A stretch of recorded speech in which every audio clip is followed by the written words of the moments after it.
So you'll be absolutely. I assume it's a game you can play through multiple times, make different choices, see how the story branches out each time. Absolutely, there's hours of different variations. So this, just to set this up, this scene, the apes are coming down into the valley. They're starving. They're on the point of starvation, and they come across a human encampment, and it basically. The father of the clan leader is saying, no, don't confront the human beings, it will only bring about our destruction. And these three brothers are going down, and they all have their different opinions. And as I say, you're playing as Bryn. And all of this is motion captured? This is all purely performance captured, yeah. I mean, and was shot in the Imaginarium Studios. So obviously you can then choose, you know, do you agree with Toller, who's more of an aggressor? He wants to go down, and then, or you can choose not to get involved. Well, let's say you were right, Toller. So we're going to follow Toller. Do the more exciting choice. Exactly. Yeah. Let's do that.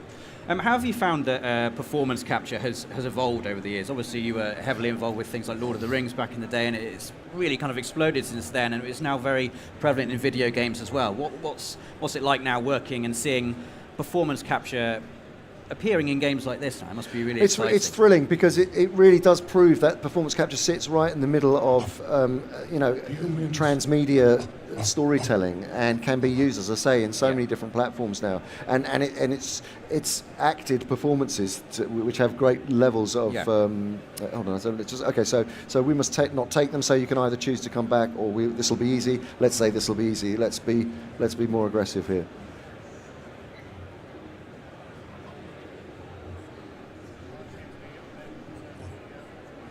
And did you direct the performance capture for this game? No. We're the producers. So the Imaginarium Studios, the Imaginarium rather, produced it, and the Imaginarium Studios carried out the performance capture, and the Imaginati are the publishers, and the director came along with them. Right. So we'll bully Juno and tell him to shut up, because we want to get down there. And it's quite telling that you call it a performance capture as well, not just motion capture, because I guess you've got the whole face is being captured now, rather than just the body as well.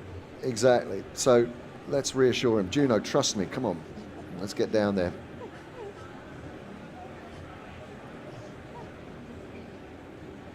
It's also nice to see a game within the Planet of the Apes franchise that isn't massively action-based. It is very story-based. It's all about the decisions and the emotion behind those decisions as well. And you can play, as I say, it's a multiplayer game which opens it up hugely using player link. And the idea is to move quickly, and you can override people's decisions. So it becomes about. So it becomes about ultimately when you're playing, and it really is a multiplayer game. You know. You can, I mean, if you override, you can only override once, and then you have to follow the other players. So if you've got to be careful when you want to use that.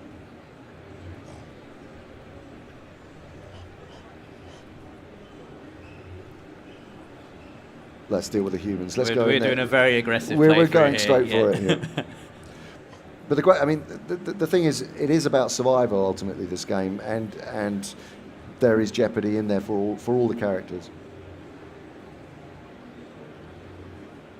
And is there like a game over state, for instance? Can you make the wrong decision and then have your characters die, or will the story accommodate those kind of decisions? The story does accommodate them.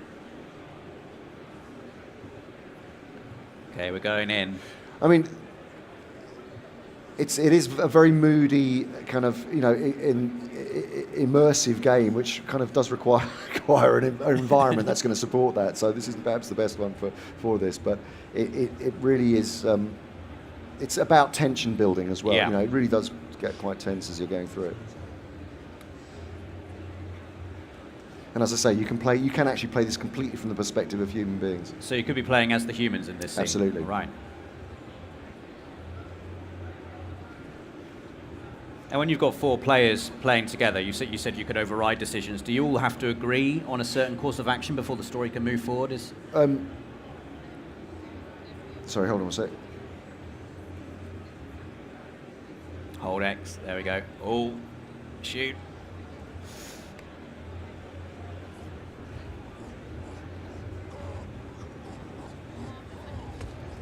Wow. Do we want to stop? No, we don't. We don't want to stop.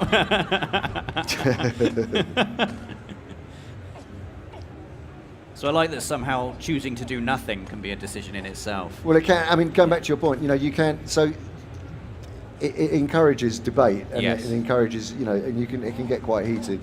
In instances like that, you've got a very short time limit in which Exactly, to make your decision, exactly. so So it's going to put a lot of pressure on. Puts pressure on. I mean, it's different as a single play, but.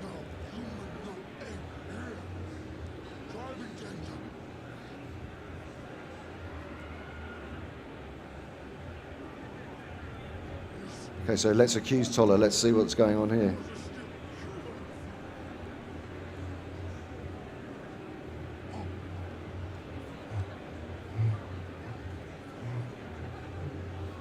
And so if you'd have played this cautiously, could there be a situation where there's no kind of conflict here at all?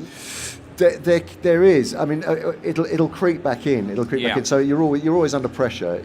It'll just takes you down a different route. Yeah, yeah.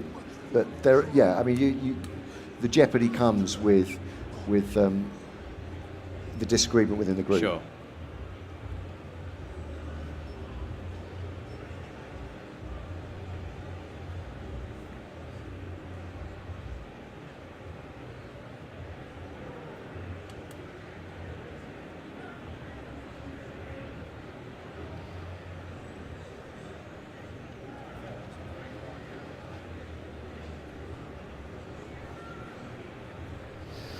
So there you go. Oh, there we go.